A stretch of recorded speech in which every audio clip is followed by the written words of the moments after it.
Hello, I'm the Irish guy. And right, Premier League game week 15, the midweek games. Lads, my bad. Okay, I forgot to do my Premier League prediction this game week. But don't worry. Tomorrow is Friday. I'll do my predictions for this weekend. It's fine. But yeah, my bad. I was too busy spending Tuesday morning Googling where Jim Carrey lives so I can post him a chunk of cat vomit as punishment for him inflicting us with the Grinch. Anyway, let's see what happened in the Prem. Right, let's go. God, I hate that film. Aston Villa 1, Man City 0. Man City are hungover. I mean, I think that is obvious. I mean, Jack Grealish just spent his summer holidays locked away in an Ibiza hotel, probably taking a bath in vodka, whilst getting someone who wasn't his girlfriend to feed him a bucket of greasy chicken wings. But I'm not saying that the reason for Man City's slump is the fact that he probably shortened his life expectancy by 4 years with one insane lad's holiday. To be fair, Jack doesn't need much excuse to party. He went on a drunken lad's bender to Tenerife just weeks after his beloved Villa had finished 17th in the league and lost an FA Cup final by 4 goals. After that disgraceful year, he should have spent the summer of 2015 on a low-key caravan holiday in the mountains of Latvia with his gran. Honestly, the following May, Villa were relegated. Whenever Grealish has his Larry mad summer party, his team just seems to get struck by a sloppy curse. But I don't think this City meltdown is down to him. Guardiola's boys have now lost 3 league games this season and failed to win the last 4. It's been over a month since Manchester City won a Premier League match. That is unheard of. And yeah, it's probably ironic that Grealish is a drunken lech because yes, he probably spends every day of December drinking Baileys from his dog food bowl, and yet here, Leon's banks in the winner to completely disrupt City's title charge. But lads, this is because City are suffering from being Champions League winners. It happens to all English clubs. When they bear the crown of being officially the best team in the world, they just seem to crumble the next season. Look at these poor sloppy results. When Liverpool won the Champions League in 2005, the next season they then lost to Chelsea, Fulham, Man United, Chelsea again, Charlton, Arsenal, CSKA Sofia, Benfica again, Crystal Palace, and Sao Paulo. I mean, Man United, after lifting the Champions League in 1999 and then 2008, these were their combined follow-up defeats. A 5-0 loss at Stamford Bridge, a 3-1 defeat at Tottenham, a 3-0 loss at Newcastle, a 3-0 battering at Aston Villa, a 1-0 defeat at Marseille, a 2-0 defeat at Fiorentina, a 3-2 loss at Real Madrid, a 3-1 defeat to Vasco da Gama, a 2-1 defeat to Liverpool, a 2-1 loss against Arsenal, a 4-1 home loss against Liverpool, a 2-0 defeat at Fulham, an FA Cup semi-final exit against Everton, a 1-0 defeat at Derby County, a 2-1 loss against Zenit, and a defeat to Barcelona at the Champions League final. I mean, Chelsea, after their wins in 2012 and 2021, they lost the Community Shield, UEFA Super Cup, and Club World Cup against Man City, Atletico Madrid, and Corinthians. Lost to Man United, West Brom, West Ham, QPR, Newcastle, Man City, Southampton, Man City again. Lost the League Cup semi-final against Swansea. Lost in Europe to Shakhtar, Juventus, Steaua Bucharest, Rubin Kazan, Juventus again. Real Madrid, lost to Man City again. West Ham again, Man City again. Everton, Brentford, Arsenal, and lost both domestic cup finals to Liverpool. It is a Champions League hangover. The only English team in living memory who didn't really suffer from being European champions were Liverpool in 2019. Although still, 1-0, 2-0, 3-0, 4-0, and 5-0 defeats to Atletico, Chelsea, Watford, Man City, and Aston Villa. Doesn't look pretty on Wikipedia. Lads, Man City are now 4th in the league just 2 weeks before Christmas. 2 points lower than Villa. How can that be? It was only 3 years ago that Aston Villa were staying in this division by just a single point. City were leaving the ground with a 6-1 win. This 3-year turnaround is almost unthinkable. The job Unai Emery is doing is utterly outstanding. The last time Villa dropped points to this ground was February, when Arsenal nicked a last-minute win. That was the last time Villa did not win a Premier League match at this stadium. That is nearly a year. That is just insane. That's Jose Mourinho levels of form. That is peak Barcelona levels of brilliance. This is a club that began the year by being knocked out of the FA Cup at home to Stevenage. What did Emery do to transform their home form? Threatened to burn every one of their family pets in an end-of-season barbecue? Is Leon Bailey only now back in form to prevent his little hamster Stuffles from winding up in a burger for John McGinn? Villa are excellent. Are they in the title race? Can they win the league? No, I already made that stupid call when I was a kid. I remember proudly telling someone at school when Martin O'Neill led Villa 3rd in the league in February, 51 points from 25 games, and just 8 points off the top. I stupidly said to someone, they will win the league. What, the team with Gabby Bonlahor up front? Someone with a belly full of pizza and ice cream? Villa finished 6th. Nearly 30 points off the top. This Villa team is better, no doubt, but I'm sorry. Title winners? Can you imagine if Emery won Villa the Premier League? Just 5 years after promotion. 3 years after signing Grealish. I think seeing him miss out on lifting a league title with his boyhood club at 28 years of age to instead wallow on City's bench. I think he'd be so conflicted come May, his head might just explode. Brighton 2, Brentford 1. Think how delighted Jack Hinchelwood must be today. Lads, when youngsters get thrust into the first team, it makes it look even more surreal if they have a weird, wacky name that looks like like it belongs in a poem by Edgar Allan Poe. Seeing some newbie child called Hinchelwood playing fullback for Brighton. It reminds me when Paul Huntington was playing left back for Newcastle at 17. He even scored against Spurs before growing up to have a career about as memorable as a rotten egg quiche. But yeah, Hinchelwood at 18 scores the winner against Brentford. Lads, his uncles Danny and Martin were footballers too. The latter was actually the Brighton manager 20 years ago. His father Adam played 100 games for Brighton and is the current Worthing manager. His granddad Paul played nearly 300 times for Crystal Palace. Even his great-granddad Wally Hinchelwood played for Fulham, Chelsea and Reading. Imagine all the other male relatives in the Hinchelwood clan who didn't grow up to be footballers. Imagine his cousins who weren't good enough for this sport, so they instead have to work the night shift, constantly asking grumpy lorry drivers if they want fries with that. They will feel like family failures. Honestly, there must be so much pressure in that Hinchelwood family to such an extent when this kid has a child, oh, I hope he only has daughters, or he's gonna be forcing his 3-year-old son to be out there doing 50 keepy-uppies in the garden during the freezing November cold, or he won't be allowed to have his tea. I mean, unless he scores a hat-trick in the under-4s game on the weekend, he'll be tossed in the closet under the stairs, forced to live off dog biscuits and dead spiders for a week. Lads, in all seriousness though, it is a real shame that Wally passed away in 2018 though, because imagine if he had lived long enough as a 94-year-old man to see his great-grandson scoring in the Premier League would be massively incredible. 4 generations of Hinchelwoods. They've gone 1 generation further than the Maldinis. Honestly, Hinchelwood 1, Maldini 0. Incredible.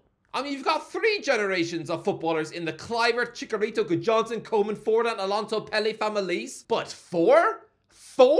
That is a special type of DNA. Oh, what did Wally drink for breakfast? The purest form of cow milk? Topped off with a glass of Superman's piss? Fulham 5, Nottingham Forest 0. Is this a joke? Nottingham Forest got humiliated 5-0 away at Fulham, where Raul Jimenez, someone who has been so mentally crippled by his head injury that he has looked like a frightened lost kitten for years. Oh, he's now helping himself to a brace, including a back heel finish when he's looking away from goal. You've got someone who probably still has 7 hospital checkups a month. Someone who probably gets a migraine watching a Rihanna music video. You've got him showboating against your team. And after all that, the Forest fans applaud Steve Cooper off the pitch and singing his name. While all that looks nice, rosy, lovely, Christmassy, I actually think that was the kiss of death. Forest fans are clever, crafty little brutes. A chip off Brian Clough. I think they've done that because they're singing goodbye to Cooper. That is their message to the owner, that they expect him to be sacked. Instead of screaming, "Oh, sack the boss! Get rid of that incompetent oaf! You know, the one who's got a face that looks like a monkey scrotum." Instead of doing that, they are being nice because the subtext is they expect him to be gone. I tipped Forest to go down in the summer, and I stand by that. 4 defeats in a row, conceding 12 goals along the way. That is now 1 win since the 2nd of September. Roy Keane said on Gary Neville's overlap show only about 2 weeks ago that Forest would be fine.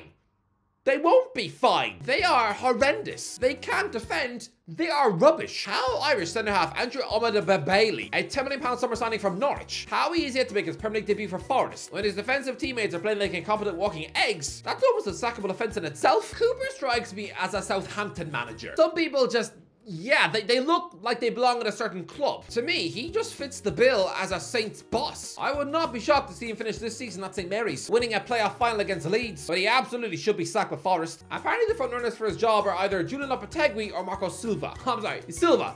The guy who just spanked you 5-0. This man who turned down mega riches from Saudi in the summer to show loyalty to Fulham. So why on earth would he walk out on them now, just weeks after a fat new contract, to join the team he just trashed and agree to work for the same megalomaniac owner who forced him out of Olympiacos in 2016? Nonsense. Honestly, to me, am I the only one who thinks that Bruno Lage deserves another crack at the Premier League? If I'm Forest owner, then not only am I reaching for my 19 cheeseburger of the day, but my shortlist consists of Bruno Lage, Rafa Benitez, and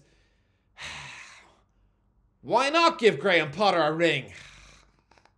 I guess. Sheffield United 0, Liverpool 2. Okay, first of all, can I just explain how underwhelmed I would be as a Sheffield United fan to see Chris Wilder back in the dugout? Are the Sheffield hierarchy not more ambitious than that? The last time they were in this division, the master plan was to sack Wilder for hecking bottom. Now they've sacked hecking bottom for Wilder. You know, the guy who last time out had the club bottom of the league after 17 games on just 2 points? Could the Blades not go outside the box and look for something new? Be ambitious and just try and hire someone else, like a Bruno Lage. You might all think he hasn't had a job since leaving Wolves. Wrong.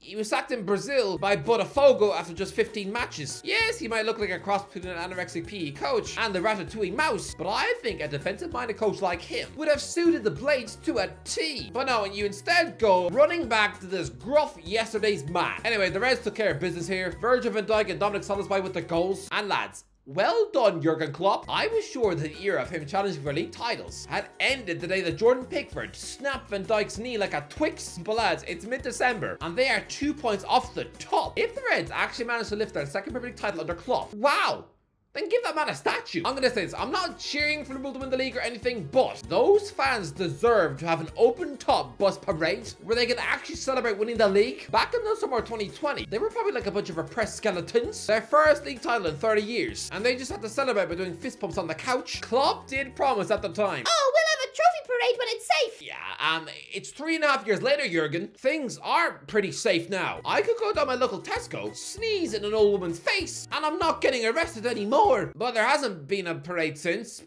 Liverpool, they deserve one. Luton 3, Arsenal 4. Yeah, this week, I think both me and Luton Town fans are connected as one, because you can finally join me in the bitter corner of hating Declan Rice. Lads, Arsenal were lucky. And I know what you're thinking. They can't keep getting away with this. This was an almost typical bottle job of epic Gunners proportions. Sure, Thomas Kaminski had gifted Gabriele Martinelli an opening goal after he needlessly booted a pass back into touch. I know you're being closed down, Tom, but unless you do have feet like cement bricks, just take a touch and switch it to your right back, you utter meatball of a man. But as the fact that Luton battled back, Ross Barkley was putting them 3-2 up for 57 minutes, where David Raya crumbled. That's not only had he been completely outmuscled by Elijah Adebayo, failing to catch the ball from a corner, but Barkley's tame effort just squirmed under his body. Make no mistake about it, Aaron Ramsdale will be doing somersaults on the bench. Raya was hopeless in that match, and if the Gunners didn't bail him out through Kai Havertz and Rice, he would now have insane pressure pumped on him to a horrible, suffocating degree. But honestly, poor Luton. Man United 2, Chelsea 1. I'm sorry, but what is happening? How has Scott McTominay got 6 goals in 16 matches this season? How is this the second Premier League match this campaign where he scored both goals in a dramatic 2-1 win at Old Trafford? I'll tell you why. Because 50% of that awful McFred double act has since morphed into prime Marouane Fellaini. Lads, people always like to poke fun at Fellaini and pretend that his mere existence at Old Trafford summed up everything that was wrong with the club. It's absolute nonsense, and I'll tell you why.